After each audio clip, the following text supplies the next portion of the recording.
안녕하세요, 에클레시아 여러분. EFL 작가 이담비입니다. 오늘 말씀은 땅에 대해서, 우리가 사는 땅에 대해서 이제 얘기를 드리려고, 영상을 만들게 됐습니다. 오래전에 받았었던 그 예언들 중에 여러 가지 예언 중에 땅에 관한 예언도 있었는데, 땅이 새롭게 된다라는 그 말씀을 하시더라고요, 꿈에. 그래서 제가 너무 기쁘고 감사해서 그때 꿈에 펑펑 울었었던 게 기억이 나는데, 이 땅이 여러분은 아시는 분들도 계시겠지만 모르는 분들이 대부분이 계실 거예요. 뭘 모르시냐면은 이 땅도 우리 사람처럼 동물처럼 또는 물고기들처럼 새들처럼 살아 있어요. 생명이 있고 숨을 쉬고 존재를 해요. 그래서 감정이 있어요. 그래서 감정도 느끼고 때로는 분노하기도 하고 기뻐하기도 하고 그러는데 제가 옛날 그 사극을 보다 보면은 태평성대가 이루어졌다는 말을 가끔씩 들었었어요. 이 태평성대는 말 그대로 모든 것이 평화롭고 이제 평화가 넘치는 그런 나라가 됐다. 그런 땅이 됐다라고 얘기하는 그런 의미인데 이 제가 솔직히 그거 EFN 글을 쓰다 보면은 여러 가지 생각을 많이 주셨는데 땅이 정말 살아 있다라면은 그러면 땅은 알겠구나. 누가 하나님의 아들들이고 누가 하나님의 아내이고 예수 그리스도의 신부인지 알겠구나라는 생각이 들더라고요. 그래서 어떻게 그 당시에 태평성대가 그 나라에서들은 이루어질 수가 있었나 생각이 들었어요. 그러다가 하나님이 무엇을 깨닫게 해주셨냐면은 태평성대가 그 나라에 이루어지려면은 아까 그랬죠. 제가 땅이 살아있다고 사람처럼 동물처럼 그래서 감정도 있고 이제 이렇게 생명도 있다고. 그러니까 땅은 알아요. 뭘 아냐면은 이 땅의 주인이 누구인지를 알아요. 우리가 사는 이 땅, 이 지구의 주인은 하나님이신데 하나님이 자기의 그 아들들이나 자녀들을 통해 또 그 나라를 다스릴 수 있도록 그 지역을 다스릴 수 있도록 주인으로서 보내주신 사람들이 있어요. 그러니까 지금 한마디로 그 나라가 그 땅이 태평성대가 이루어지려면은 그 땅의 주인 하나님께서 그 땅을 누구 거라고 얘기해서 준 그 사람 그 주인이 나타나야 되는 거예요. 그 주인이 나타나야 되고 그 주인이 가장 높은 자리에 올라야 그 나라가 그 땅이 태평성대를 이루게 되는 거예요. 땅이 그러니까 결국은 구분해서 알아요. 이 사람이 예를 들어서 우리나라의 태평성대가 이루어지려면은 이 나라의 주인이 나타나야 돼요. 근데 이 나라의 주인은 하나님께서 창세 전부터 준비해 놓으신 사람들이고 이 사람들이 이 나라 한반도의 주인이고 이 대한민국의 주인이기 때문에 이 사람들이 가장 나타났을 때 하나님 아들들로 또는 하나님의 신부 어린 양의 아내로 나타났을 때 이 사람들이 나타난 걸 알고 기뻐서 이 땅이 함께 춤을 추고 상호작용을 할 거예요. 그래서 땅이 정말 새롭게 될 거예요. 우리나라만이 아니라 모든 전 세계 땅의 지구가 새롭게 될 거예요. 그러니까 결국은 나타나야 돼요. 그 사람이. 이 한반도에 주인이 있어요. 분명히. 이 한반도의 주인이 되는 자들이 나타나야 그리고 그들이 가장 높은 곳에 올라가야 빛을 내야 이 한반도가 태평성대가 되고 이제 그 모든 일들이 이제 샬롬이 임하게 되는 거예요. 하나님은 분명히 준비를 해놓으셨어요. 각 나라마다 각 지역마다 그 나라와 지역을 다스리게 할 그 땅의 주인을 만들어 놓으셨어요. 계획하셨고 그리고 이 사람들이 지금 이제 드러나고 있고 이 사람들이 이제 가장 높은 자리에 오르게 되면서 이제 정체를 이제 드러내게 될 거예요. 그거를 그래서 저는 그래서 이 나라의 주인이 하나님의 아들들로서 이제 나타날 건데 제가 전에 얘기했었죠. 천국의 대통령 또는 하늘의 대통령 두 명이 있다고. 그 사람들이 그 이 나라의 이제 주인일 거예요. 그리고 그 사람들과 함께 일하는 그 같은 동역자들도 이 땅의 한반도의 주인들일 거고요. 그리고 근데 그러면서 그때 무슨 말씀을 또 주셨냐면은 꿈에 서울을 보여주시더라고. 서울 수도에 대해서 얘기를 하면서 세신이라 그래요. 세신. 세신이 수도라는 뜻이래요. 그래서 제가 꿈에 수도면은 서울인데? 라고 했어요. 그러면서 뭐 서울이 그때 서울이랑 발음이 비슷해서 뭐 음부의 권세니 뭐니 어쩌니 하면서 제가 꿈에서 깨어났는데 그 무렵에 꿈에서 깨어나기 직전에 그 당시에 이제 그때 이제 우리나라에 무슨 유명한 가게가 있을 거라고 얘기를 하면서 일어났어요. 이게 뭔가 하고서 했는데 최근에서야 이게 진짜 최근에서 해석이 됐는데 아까 세신이라 그랬잖아요. 이 세신의 뜻이 수도라고. 근데 우리 수도는 서울이잖아요. 이 세신이 뭔가 했더니 한자를 얘기하는 거였어요. 새로울 신, 새신이라고 나오더라고요, 보니까. 그러니까 한마디로 우리 수도인 서울이 새롭게 된다라는 의미예요. 아까 제가 앞에서 그랬죠. 땅이 새롭게 된다. 이게 전 세계 모든 땅이 그렇게 될지 안 될지는 모르겠지만 뭐 예수님 오시는 천년왕국 때는 땅이 새롭게 될 거지만 그랬는데 우리나라 이 수도 서울이 새롭게 될 거라고 얘기를 하신 거였어요. 그런데 이 서울이 스올이랑 발음이 비슷해서 음부라는 뜻이 있었다고 비슷하다고 했었잖아요. 그래서 세월호 사건 때 그런 말들이 음모론들이 많았어요. 이 세월호가 가라앉은 거는 앞으로 서울이 가라앉을 거를 보여주는 뭐 사건이었다면서 그런 음모론이 많았어요. 그래서 서울이 공격받을 거다, 뭐 여러 안 좋은 일이 있을 거다 그런 말이 많았는데 솔직히 서울이 진짜 안 좋은 일이 많기는 해요. 근데 확실한 거는 이 서울이 이제는 새로워져서 하나님 앞에 이제 드려지는 영광스러운 땅이 될 거라고 얘기를 하시는 거예요. 그래서 그 꿈에서 깨기 전에 아까 그랬잖아요. 그때 이제 서울이 이제 새로워져서 이제는 주의 일로 쓰이게 되면은 그 땅이 이제 그때에는 유명한 가게가 있을 거라고. 그 우리나라에서 무슨 유명한 거가 나오거나 아니면 또는 우리나라가 유명해질 거라는 뜻인 것 같은데 확실한 거는 땅의 이제는 이 한반도가 자신의 주인이 되는 자들이 나타난 걸 알았고 이 자들이 지금 높은 자리에 오르는 걸 기다리고 있어요. 이 사람들이 이제 높은 자리에 오르면은 이 주인이 진짜 주인들이 나타나고 진짜 주인이 나타나면 한반도는 하나님께 이제 바쳐지는 땅이 될 거고 하나님과 결혼한 땅이 될 거고 하나님의 기쁨이 머무는 땅이 될 거예요.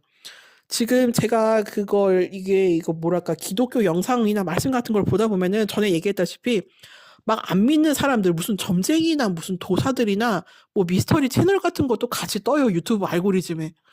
그래가지고 뭐 자세히 보지는 않지만 왜냐면 이 말씀 듣기도 바쁜데 그래서 대충 보다 보면 제목으로 뜨는 게 보여요. 그 썸네일에 제목이 뜨는데 거기 보면은 뭐 2025년 뭐 을사년에 뭐 구세주가 등장한다 뭐 또 자미 성인이 등장한다 뭐 성인이 등장한다 뭐 구세주가 등장한다 뭐 이런 얘기가 많고 뭐 정도령 얘기도 있고 그러는데 저는 이거를 결국 제가 보기에는 이 천국의 대통령들을 의미하는 것 같아요. 그 두 명의 대통령을. 그랬는데 이걸 보다가 가끔 그래서 썸네일들을 보다가 이런 영상들이 알고리즘으로 뜨는 걸 보다가 하나님이 무엇을 깨닫게 하셨냐면요.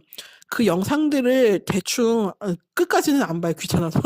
짧게 보다 보면 뭔 얘기가 나오냐면은 앞으로 올해부터 이제 일본에도 지금 이제 7월 달에 뭐 무슨 쓰나미하고 지진 그리고 후지산 폭발이 있을 거고 그 여파로 우리나라 남쪽인가 부산 지방인가 부산 쪽도 위험할 수 있다고 이제 그 얘기도 나오고 중국도 이제 그 비슷한 무렵에 뭐 홍수나 뭐 여러 가지 뭐 댐도 무너지고 해서 자연재해로 그 중국도 이제 위험해지고 나라가 이제 무너질 거고 찢어진다는 말도 많아요. 그래서 일본도 그렇고 우리나라도 분명히 뭐 자연재해 있긴 있겠죠. 우리나라도 피해갈 수는 없으니까. 근데 우리나라는 그나마 다른 전 세계들에 비하면은 뭐 또 피해가 좀 적거나 좀 살아남는 사람들의 수가 많을 거란 말들도 있더라고요. 이걸 보다 보고 무슨 느낌이 들면은 이 사람들이 그런 예언을 전해주면서 무엇을 얘기하냐면은 결국 한중일 지금 중국하고 일본이 무너지면은 지금 우리나라도 좀 당하겠지만 근데 결국은 우리나라의 모든 것이 쏠려서 우리나라가 동아시아에서 전 세계적으로 가장 중심지가 돼서 떠오를 거고 유명해질 거고 다스리게 될 거라는 그런 식의 얘기를 해요. 근데 이거는 맞는 말이에요. 지금 세상이 돌아가는 걸 보면은 특히 우리가 살고 있는 극동아시아 이쪽을 보면은 중국도 그렇고 일본도 그렇고 그 위에 러시아나 뭐 몽골이나 뭐 여러 나라들 보면은 나라들이 지금 다 위태위태해요. 겉으로 보기에는 강해 보이고 부유해 보이지만 아니에요. 이미 무너졌고 영적으로도 그리고 앞으로 지금 육적으로도 올해부터 여러 자연재해와 여러 가지 기근이나 그런 걸로 인해 이 나라들이 특히 중국하고 일본이 많이 무너질 거예요. 그래서 나라가 시스템이 이제 완전히 마비돼서 저갈 정도로 그러다 보면은 우리나라를 의지할 수밖에 없게 되고 우리나라가 결국은 이 극동아시아의 중심이 될 수밖에 없는 거예요. 그래서 보다 보니까 기가 막히는 게 야, 하나님이 지금 우리나라를 이 한반도를 쓰시려고 이 세상의 중심으로 이제까지 세상의 중심 뭐 예루살렘이지만 이스라엘과 감시 할 거고 이 나라는 그걸 보면서 이 나라들을 지금 주변 EU 국가들을 약하게 만드시고 망하게 만드셔서 우리나라가 뜰 수밖에 없고 우리나라가 중심이 될 수밖에 없게 만들고 계시는 거라는 게 보여요. 제가 옛날에는 이 연단을 받기 전에는 세상을 보는 눈도 없었고 국제 정세나 뭐 이런 정치 뭐 경제 뭐 사회 이런 거에도 관심도 없었고 알지도 못했어요. 뉴스도 안 보던 사람이니까. 근데 연단을 통해서 집에만 계속 15년 동안 갇혀 있게 하시면서 이 가평으로 내려오게 하시면서 엄마와 저를 깨닫게 하셨어요. 본격적인 연단을 통해서. 엄마는 무엇을 깨달았냐면 땅을 보는 눈, 땅이 중요하다는 걸 알게 하셨고 저는 이 국제 정세나 전 세계를 보는 눈, 전 세계에서 일어나고 있는 사회나 경제나 여러 가지 문제들 또는 사건들을 보게 하시면서 하나님과 저 악한 것들에 대한 것들을 보게 하셨고 깨닫게 하셨어요. 세상이 어떻게 돌아가는지, 그리고 이스라엘과 대한민국이 왜 하나가 되고 끝까지 함께 나가야 되는지, 그리고 이스라엘이 왜 자꾸 우리나라에게 조건 없이 잘해주고 호의를 베푸는지 뭐 그런 거에 대해서도 이제 보게 하시고 깨닫게 하셨는데, 이거를 보다 보면은 지금 우리나라가 중심이 될 수밖에 없어요. 앞으로 세상에서. 근데 그때 결국은 우리는 뭐 미국하고 이스라엘과 계속 끝까지 함께 할 거지만 중요한 것은 무엇이냐면은 이 나라가 아무 대가 없이 희생 없이 이렇게 새로워질 수가 없어요. 지금 작년 12월 계엄령 사건을 통해서 하나님은 본격적으로 이 나라를 깨끗하게 하시기 위해서, 정결하게 하시기 위해서, 다시 태어나게 하기 위해서, 새롭게 하시기 위해서 지금 이 나라가 완전히 지금 타작되어지고 있고 두들겨 맞고 있고 연단이 되고 있어요. 근데 전에 영상에서 얘기했다시피 이게 마냥 나쁜 혼란과 혼돈은 아니에요.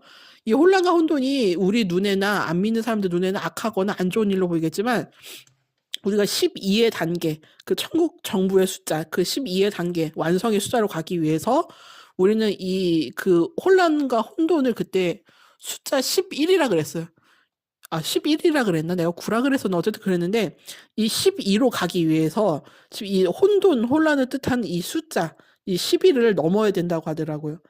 우리나라가 지금 이 혼돈이 얼마나 오래 가고 깊어질지는 저는 확실히 자세히는 알 수가 없지만, 그래도 제가 보기에는 그렇게 길지는 않을 것 같아요. 길어봐야 1년이겠죠. 아니면 그 미만이거나. 그렇게 길게까지 우리나라를 저거 하시진 않을 거예요. 근데 이 과정을 통해서 우리나라 대한민국 사람들과 북한 사람들, 그리고 한반도의 사람들이 하나님을 보게 될 거고, 하나님의 사람들, 하나님의 아들들과 하나님의 아내를, 그리고 그 예수 그리스도의 신부를 보게 될 거예요. 이 사람들이 나타날 거니까. 그러니까 여러분, 명심해야 될 것은 우리가 첫째도 둘째도 하나님을 우리의 몸과 마음과 모든 것을 다 바쳐서 하나님을 사랑해야 되고, 둘째는 내 이웃을 내 몸과 같이 사랑하라. 결국은 사랑이에요. 처음부터 끝까지, 처음부터 과정과 그리고 끝 결론까지는 결국은 다 사랑이에요. 하나님은 사랑이라고 그러셨어요, 분명히. 하나님은 우리가 사는 이 우주 만물을 지으시기 전부터도 사랑이셨지만, 다 짓고 이제 그 요한계시록에 새하늘 새 땅이 임하고 이제 그 영원 세계가 이제 펼쳐지는 그때까지도 다 결국은 사랑이에요. 전부 다 사랑이에요, 결국은. 그러니까 이 모든 것들이 다 사랑으로 시작해서 사랑으로 이루어져 가고 사랑으로 끝나고 결론이 나고 마침표가 찍혀지는데 결국 남는 건 사랑밖에 없습니다, 여러분. 근데 이 사랑이 첫 번째는 우리가 하나님께 드리는 우리의 모든 걸 바치는 사랑이어야 되고, 두 번째는 내 이웃, 인류를 향한, 다른 사람들을 향한 그 사랑이어야 돼요. 그러니까 여러분, 사랑이 자기가 없다고 생각하시면은 하나님께 구하세요. 아버지께 구하면은 사랑의 그 마음을 주세요. 저도 많이 느꼈어요. 왜냐면 저도 제 가족부터 사랑하는 것도 힘들었고, 솔직히 내 자신 사랑하는 것도 힘들었어요. 내 자신도 사랑 못하는데 어떻게 가족을 사랑하고 또 남들을 사랑하겠어요? 근데 하나님이 결국에 이 연단 끝바지에서 저 자신을 사랑하게 하셨어요. 그래서 이제 가족들도 사랑할 수 있게 됐고, 가족들이 여전히 미운 짓을 하든, 내 마음에 안 들게 하든, 어쨌든 그래도 결국은 사랑할 수밖에 없어요. 왜? 내 가족이니까. 그렇기 때문에 하나님이 그 사랑의 마음을 주실 거예요, 여러분에게. 근데 이거 구하는 자들에게만 주십니다. 구하지 않으면은 주시지 않아요. 그러니까 작고 진짜 정말 사소한 문제 같아도 구하세요. 내가 잘 삐지거나 정말 사소한 걸 잘 삐지거나 토라지는 성격이다. 근데 이걸 고치고 싶다. 그러면은 이걸 고쳐달라고 하나님께 구하세요. 왜냐면 구하지 않으면 받을 수가 없어요, 절대. 말하지 않아도 아시지 않냐고, 아시기는 아는데 우리 하나님은 입을 벌려서 또는 속으로 하든 어쨌든 간에 기도를 통해서 자신에게 구하시길 바래요. 구하셔야 빨리 주시고 많이 주시고 확실하게 주십니다. 그래서 이 연단이 빨리 끝나려면 어떤 분이 그러더라고. 연단이 빨리 끝나려면은 본인 자신이 빨리 변해야 된다고, 하나님이 원하시는 형상과 모양으로. 그러니까 여러분, 오늘도 하루 힘내시고, 남은 모든 날들도 예수 그리스도를 우리의 소망으로, 우리의 삶의 낙으로, 이제 기쁨으로 이제 여기면서 우리 그렇게 이제 살아나갑시다. 왜냐면은 오실 때가 이제 다 됐어요. 이제 언제 오셔도 이상하지 않을 때니까요. 그러니까 오늘 하루도 에녹과 같이 하나님과 동행하면서 하나님을 기쁘시게 하는 자라는 표징들을, 그리고 그런 말들을 듣게 되고 받게 되기를 원합니다. 아멘.